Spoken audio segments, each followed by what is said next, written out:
Halo sobat semua, jumpa lagi dengan Denbagose Channel.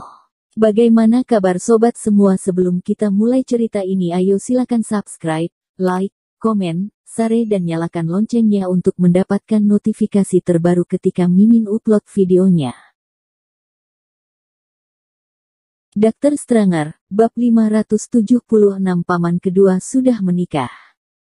Bos Riko memegang pisau di tangannya dan menusuknya langsung ke perut manajer. Wajahnya sangat kejam. Buka matamu lebar-lebar di kehidupan selanjutnya. Semua orang tercengang, tidak menyangka Bos Riko akan melakukan tindakan yang begitu kejam. Orang-orang ini semua adalah bawahannya, dia membunuhnya begitu saja, tanpa ragu sedikit pun. Yang tersisa adalah pria gemuk bernama Kak Leo. Raut wajahnya sangatlah jelek. Pada saat ini, dia sudah sadar setengahnya, kakinya tidak mendengarkan perintahnya, lemes sampai hampir pingsan di lantai. Bos Riko, maafkan aku. Bos Riko berkata dengan dingin, kamu adalah dalangnya, biarkan Tuan Qin yang membereskanmu. Kak Leo buru-buru berlutut ke arah Thomas Qin, Tuan Qin. Aku tidak punya mata, aku minum terlalu banyak. Ampunilah nyawaku. Thomas Qin mencibir, kamu meminta paman keduaku untuk minum air pencuci kaki, kan? Minum semua air di kolam mandi ini sebelum fajar besok. Bos Riko mendengus dingin, dengar tidak? Cepatlah minum. Kak Leo ketakutan. Ini adalah kolam pemandian. Ada bertonton air di dalamnya. Minta dia minum airnya. Bukankah sama saja dengan membunuhnya? Tuan Qin, ampuni nyawaku. Bos Riko terlihat tidak sabar, memberi isyarat kepada anak buahnya untuk langsung menyeretnya. Paman kedua, yuk, aku akan mengajakmu makan. Thomas Qin membawa paman keduanya ke dalam pemandian dan pergi ke longe di lantai atas. Kali ini Bos Riko saja sudah ada di sini. Tentu saja tidak ada lagi yang berani bersikap tidak ramah. Pemandian langsung ditutup, semua tamu diminta keluar, termasuk para tamu wanita. Hanya tersisa Kak Leo seorang diri sedang dipaksa minum air di kolam pemandian. Setelah sampai di lantai atas, Bos Riko dan Samuel Duan berdiri di samping mereka dengan gemetar dan menunggu. Thomas Qin tidak pernah marah kepada mereka, tetapi itu tidak mewakili Thomas Qin bertemperamen baik. Paman kedua Qin juga sangat lapar, dia jarang makan dengan benar. Entah dia terburu-buru bekerja tanpa makan sedikit pun, atau makanannya direbut orang di tempat kerjanya, jadi perutnya sering sakit. Thomas Qin menyaksikan paman keduanya akhirnya memakannya, wajahnya sedikit tenang, lalu dia berkata kepada Samuel Duan dan Riko Pei. Ini adalah paman keduaku. Kami telah berpisah selama bertahun-tahun, kami baru berkumpul kembali. Otak paman keduaku terluka parah sehingga pikirannya bermasalah, kalian kirim beberapa orang untuk melindunginya. Jika paman keduaku dalam bahaya, kalian yang bertanggung jawab. Keduanya gemetaran dan mengangguk dengan cepat. Tuan Qin tenanglah, kita pasti akan melindungi paman kedua Qin. Samuel Duan mengedipkan mata, Hanson. Kamu sendiri yang lindungi paman kedua Qin, 24 jam penuh. Siap. Hanson Long langsung berdiri tepat di samping paman kedua Qin. Bersama dia, seharusnya tidak ada orang di kota Donghai yang berani mengganggu paman Qin. Namun, paman kedua Qin menggelengkan kepalanya. Aku ingin pulang setelah selesai makan, istriku masih lapar. Thomas Qin melongo sesaat, paman kedua. Apakah kamu sudah menikah? 10 tahun yang lalu, paman kedua Qin berada di puncak kehidupannya. Putri kaya yang tak terhitung jumlahnya ingin masuk ke dalam keluarga Qin, tetapi paman kedua sibuk dengan karirnya dan tidak ada yang dia sukai, jadi dia terus melajang. Mungkinkah paman kedua menikah dalam 10 tahun terakhir ini? Paman kedua Qin menyeringai, datanglah ke rumahku untuk makan. Meski paman kedua bodoh, tetapi dia tahu bahwa Thomas Qin telah membelikannya makan, jadi dia bersikap sopan dan ingin mentraktirnya makan juga. Thomas Qin berkata, oke, aku akan pergi denganmu. Hanson Long mengemudikan mobil untuk mengantar Thomas Qin dan paman kedua Qin keluar.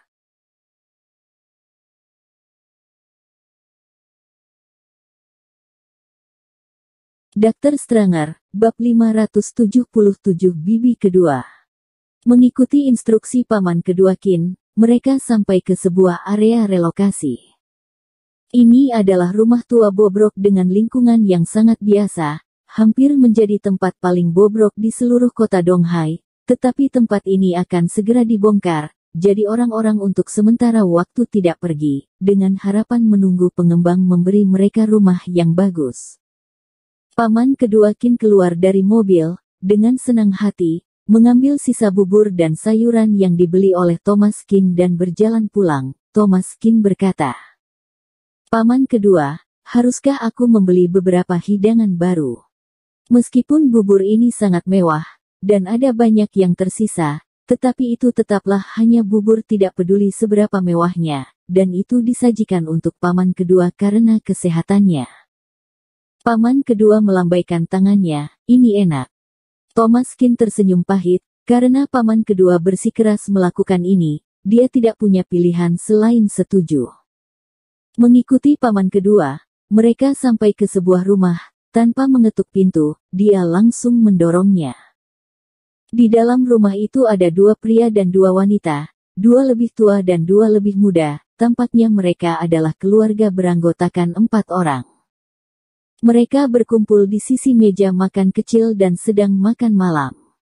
Sekitar rumahnya agak bobrok, hanya satu lampu yang dinyalakan, diperkirakan karena menghemat tagihan listrik. Hidangan di atas meja juga sangat sederhana, beberapa hidangan vegetarian dan sayuran liar.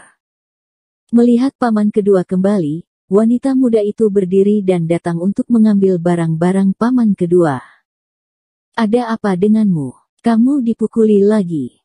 Wanita ini cukup cantik, dan usianya lebih cocok untuk paman keduanya, tetapi tangannya lebih kasar, tampaknya sering melakukan pekerjaan yang kasar. Meskipun paman kedua bodoh, wanita itu tidak meremehkannya ketika dia menatapnya, malahan tampak khawatir.